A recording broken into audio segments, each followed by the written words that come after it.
Boa tarde, queridos irmãos, queridas irmãs, a paz de nosso Senhor Jesus Cristo encontra o coração de cada um cheio de esperança. Que bom poder partilhar um pouquinho mais da palavra de Deus, a palavra de Deus que nos sustenta e nos alimenta na caminhada. Queridos irmãos e irmãs, hoje nós vamos refletir um pouco sobre a passagem que está em 1 Coríntios, capítulo 7, do versículo 17 ao versículo 24. Para contextualizar um pouco, Paulo está falando para a comunidade de Corinto sobre alguns costumes, algumas práticas e alguns valores que a comunidade primitiva estava discutindo, né? Lembrando que Paulo tem tradição judaica, né? Que Paulo também era adepto ao judaísmo, não é? Então ele trazia todo o contexto dos rituais, não é? Dos valores, das práticas judaicas. E quando ele tem um contato com o nosso Senhor, ele é chamado, interpolado por nosso Senhor para fazer da sua prática religiosa não mais uma prática religiosa que escravizasse, mas que o libertasse para a verdadeira prática que é do interior. Não é à toa que nosso Senhor Jesus Cristo sempre falou contra os fariseus, não é? Que adianta, não é? As práticas de vocês estufam o peito diante da comunidade, mas o coração está distante de Deus. Não é à toa que ele responde quando indagado, né, pelos próprios fariseus: seus discípulos não lavam as mãos para comer? Porque é um ritual, não é? Os judeus têm uma gama de ritual. E quando você pratica os rituais judaicos, não é? A prática desses rituais, essa mentalidade que se tem, quanto mais você pratica os rituais, mais você se purifica, mais você se aproxima de Deus. Não que os rituais não sejam importantes, muito pelo contrário, não é? Nosso Senhor também nos deixou vários rituais, não é? A própria Eucaristia é um ritual que atualiza o sacrifício, não é? Mas os rituais que nosso Senhor nos prescreveu, não é? São rituais que levam à liberdade, que nos levam à comunhão, à intimidade. Veja, o pão. O pão é acessível a todos. Não é? Veja, nos rituais judaicos, para você se purificar, você tem que oferecer um boi, um carneiro, não é? Tanto é que Nossa Senhora oferece casais de pombinhos. Por quê? Porque simplicidade, ela não tinha recursos financeiros, não é? Porque não podia ser qualquer boi, não podia ser qualquer carneiro, tinha que ser o carneiro que o templo vendia. Então, não adianta você praticar diversos rituais se o coração está distante de Deus. E aí Paulo vai falar sobre essas questões também, que na comunidade primitiva era muito forte, porque você tinha cristãos neoconvertidos, né, que saíram do judaísmo e abraçaram a fé dos apóstolos, e você tinha gentios, você tinha outras pessoas, outras culturas, outros segmentos religiosos que aderiam ao cristianismo também e que conviviam, não é, nas comunidades primitivas. E aí você tem uma gama de discussões. No capítulo 7, logo nos primeiros versículos, e a irmã falou muito bem também, né, na reflexão dela, não é? Tinha-se essa discussão, não é? Se casa ou não se casa, não é? Para eu servir ao Senhor e para eu me aproximar cada vez mais da santidade, eu posso ter contato com a questão do sexo, casamento ou não casamento, não é? Lembrando também que nos primeiros momentos do cristianismo, muitas teorias, não é? Muitas filosofias influenciaram também a vida da comunidade primitiva. Uma das filosofias, não é? O gnosticismo, por exemplo, não é? Que acreditava que o homem alcança a libertação, alcança a santidade quando ele mais se aproxima do conhecimento, e o conhecimento é algo espiritual para o gnosticismo, não é? E aí quanto mais o homem se afasta do mundo da matéria, porque o mundo material, o mundo físico, aprisiona a alma. Por isso essa questão também, casar ou não casar, porque o casamento, de certa forma, para a prática sexual, é uma coisa carnal física. Então alguns cristãos, alguns pensadores também tinham essa questão. Então, se eu me dedicar ao esposo ou à esposa no casamento, eu vou ter que as minhas responsabilidades materiais, carnais, as minhas responsabilidades carnais. Então eu vou ter problema, então eu vou me afastar daquilo que é sagrado. Então essa reflexão está por trás de todas essas orientações que Paulo dá para a comunidade. Aí é onde ele vai dizer, cada um no estado que o Senhor chamou. Se você é casado, louve a Deus por isso e santifique-se pelo seu casamento. Se você não é casado, mantenha-se no celibato e santifique o seu não casamento. Não é? Se você é escravo, então santifique a sua servidão. E aí quando ele está falando de escravo, o que acontecia na sociedade antiga, sobretudo o Império Romano, quando ele tomava uma região, uma cidade, era por meio da força, por meio da guerra, né? Por meio militar. E aí a cidade, a região ou o país que era dominado, que perdia a guerra, se tornava escravo do império. Então você tinha vários escravos. Na verdade, toda aquela população era escrava do Império Romano, não é? E aí você tem a mistura das culturas. Por isso que Paulo vai dizer, né? Se escravo ou se livre, santifique-se ao Senhor. Ou seja, não deixe essa condição física, não deixe essa condição moral, não deixe essa condição política, social, te afastar dos mandamentos de Deus, porque mais vale o mandamento do Senhor do que o mandamento dos homens. E é essa reflexão que ele está fazendo neste capítulo e nesse versículo. Ele está questionando as práticas e também Paulo está fazendo com que nós reflitamos sobre as aparências, não é? Aí ele vai até dizer, né? Se eu sou escravo, não é? Eu me torno livre no Senhor. E se eu sou livre, um cidadão livre, eu preciso me tornar escravo para o Senhor. Ou seja, é no Senhor que se fundamenta toda a nossa existência. É ao Senhor que nós devemos obediência. É a Ele e não é a aparência, é o interior, não é? É o coração. Aliás, nosso Senhor vai dizer, né? Onde está o teu coração, deve estar teu tesouro. Ou o teu tesouro deve ser o lugar do teu coração. E isso é bonito, né? Então vale a pena nós fazermos essa leitura. Diz assim: de resto, viva cada um segundo a condição que o Senhor lhe assinalou, em partilha, e na qual ele se encontrava quando Deus o chamou. E o que prescreve em todas as igrejas. Foi alguém chamado à fé quando era circunciso? Judeus. Não procure dissimular a circuncisão, ou seja, não despreze agora porque você é circuncidado, você trouxe o judaísmo como tradição, agora você vai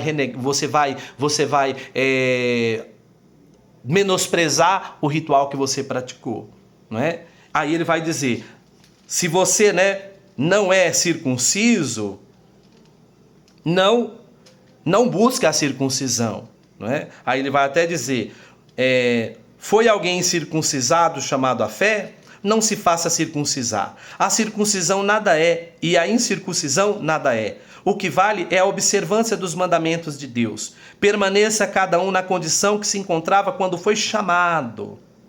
Veja, então de nada vale a prática ritualística, de vale nada o exterior, de nada vale o exterior. Mas o que vale é deixar Deus trabalhar, é deixar o mandamento, a palavra de Deus, é deixar os valores do reino de Deus sobressaírem na sua prática, na sua vida, na sua fé. Não é? E aí ele continua. Eras escravo quando fosses chamado? Não te preocupes com isto. Ao contrário, ainda que te pusesses tornar livre, procura antes tirar proveito da tua condição de escravo.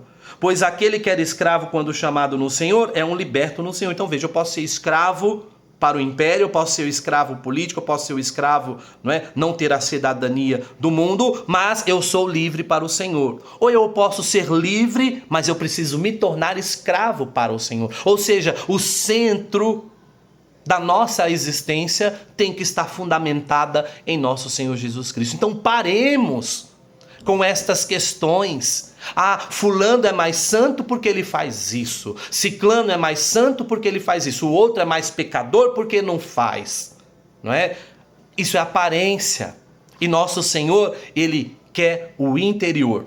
Trago para essa nossa reflexão esta exortação apostólica do Padre Francisco, do Papa Francisco, né? Gaudate et exultate. E essa exortação, ela é linda, porque ela traz um pouquinho desse posicionamento de Paulo, né? E alegrai-vos e exultai, né? Alegrai-vos e exultai. Essa exortação apostólica fala sobre o chamado do homem à santidade no mundo de hoje. E ele começa fazendo uma reflexão sobre os modelos de santidade que nós temos. E era o que estava acontecendo justamente nesta época que Paulo chama a reflexão, não é? Veja, a igreja propõe para nós vários modelos de santidade. E todos eles são importantes e devem ser seguidos por nós. Mas nos dias de hoje, o Papa vai fazer essa reflexão nessa exortação, não é?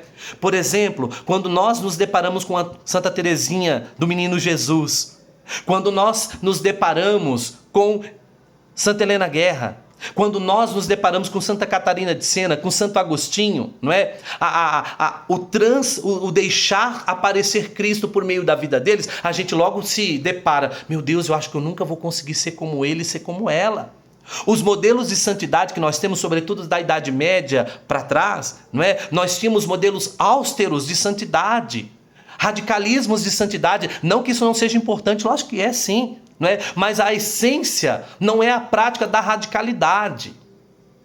A radicalidade, ela tem que nascer do nosso coração. A radicalidade tem que nascer livre e espontânea vontade. Não que esses homens e essas mulheres não nasceram da radicalidade, do coração. Não é isso que eu estou dizendo. Não vale a aparência, é isso que eu estou dizendo, não é? Esses homens conseguiram, esses homens e essas mulheres que são colocadas como modelo de santidade, viveram a austeridade do Evangelho, que bom, não é? Mas nós temos que tomar cuidado, porque quando nós nos deparamos com essa austeridade desses homens e dessas mulheres, nós podemos desanimar, e nós podemos pensar, não é para mim a santidade, eu não vou conseguir. Aí, o Papa Francisco traz uma coisa bonita, não é? Ele fala assim, primeiro, né, logo no capítulo 1, não é? No item 18, aliás, no item 14, ele vai dizer o seguinte: para ser santo, não é necessário ser bispo, sacerdote, religioso ou religiosa.